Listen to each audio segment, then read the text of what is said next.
எல்லாருக்கும் வணக்கம். நான் Hema Subramanian. Welcome to home cooking Tamil. பொதுவாக வீட்டில் செய்கிற ஸ்வீட்ஸ்னாலே நம்ம எல்லாருமே ரொம்ப விரும்பி ரொம்ப பிரியமாக சாப்பிட்றது உண்டு. அதனால் இன்றைக்கி நம்ம ஒரு அருமையான ஸ்வீட் ரெசிபி தான் பார்க்க போகிறோம். இது ரொம்ப ரொம்ப பாப்புலர், என்னோட பர்சனல் ஃபேவரட் ஜிலேபி. இது செய்கிறது ரொம்ப கஷ்டம்னு நினைக்கிறீங்க. ஆனால் இன்றைக்கி நான் உங்களோட ஷேர் பண்ண போகிற ரெசிபி ஒரு இன்ஸ்டன்ட் ஜிலேபி ரெசிபி. ரொம்ப ஈஸியாக செய்யக்கூடிய ஒரு ரெசிபி. ஸோ வாங்க இந்த ஜிலேபி எப்படி செய்கிறதுன்னு பார்க்கலாம். ஜிலேபி பண்ணுறதுக்கு முதல்ல சர்க்கரை பாகை ரெடி பண்ணணும். அதுக்கு நான் ஒரு பாத்திரத்தில் 2 கப் சர்க்கரை எடுத்திருக்கேன். இதில் 1 கப் தண்ணி ஊற்றுங்க.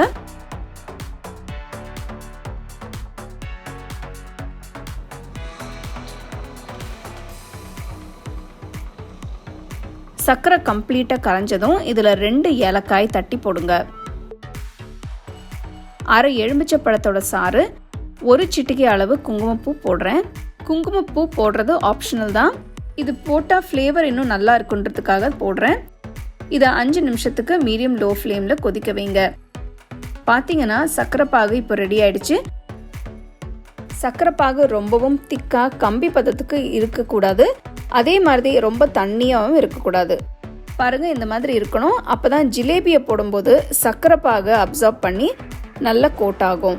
அப்போ தான் டேஸ்ட்டும் நல்லாயிருக்கும். இப்போ இதை எடுத்து வச்சுருங்க. அடுத்து நம்ம ஜிலேபி பண்ணுறதுக்கு மாவை ரெடி பண்ணலாம்.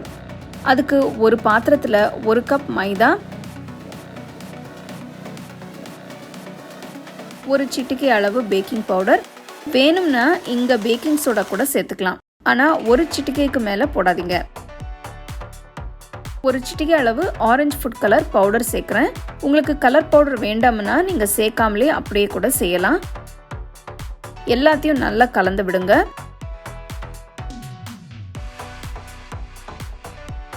அடுத்து 2 டேபிள் ஸ்பூன் தயிர் சேர்த்துக்கோங்க. கொஞ்சமாக தண்ணி சேர்த்து கலக்க ஆரம்பிங்க. தண்ணியை கொஞ்சம் கொஞ்சமாக சேர்த்துக்கோங்க, அப்போ தான் மாவு சரியான கன்சிஸ்டன்சியில் கிடைக்கும். ஒரு விஸ்க் வச்சு கலக்குங்க, அப்போ கலக்கிறதுக்கும் ஈஸியாக இருக்கும். மொத்தமாக நான் 1 கப் அளவு தண்ணி ஊற்றிருக்கேன்.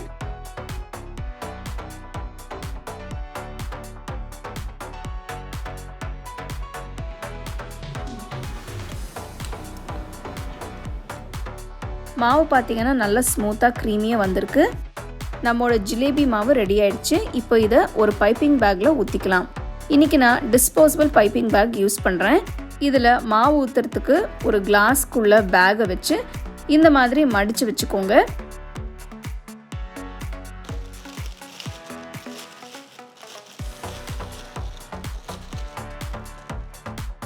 இப்போ இதில் மாவை ஊற்றுங்க.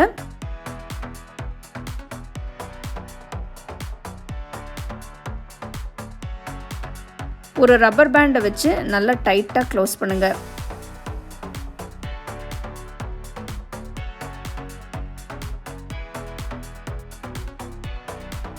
ஜிலேபி பண்ண ஆரம்பிக்கும் போது இதோட முனையை சிசர்ஸ் வச்சு கட் பண்ணிடுங்க.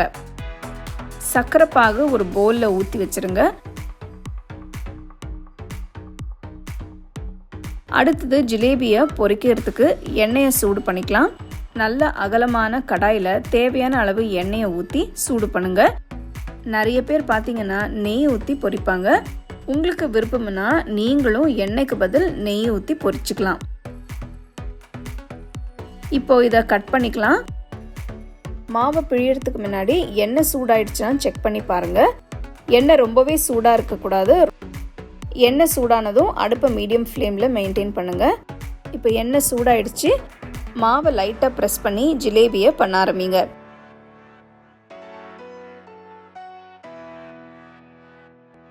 ஜிலேபியை 2 பக்கமும் 1லேருந்து 2 நிமிஷத்துக்கு பொரிக்கணும்.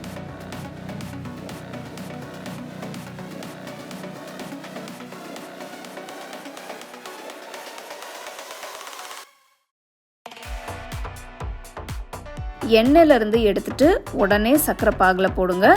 பாகில் 2 பக்கத்தையும் நல்லா டிப் பண்ணுங்க.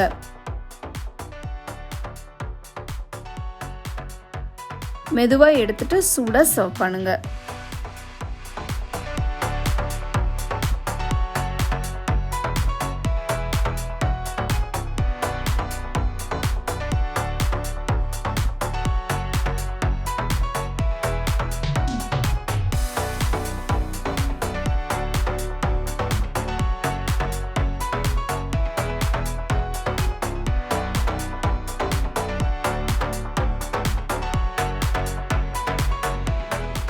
வாவ், அந்த ஜிலேபி பார்க்கும் போதே ரொம்ப அட்டகாசமாக இருக்கு இல்லையா?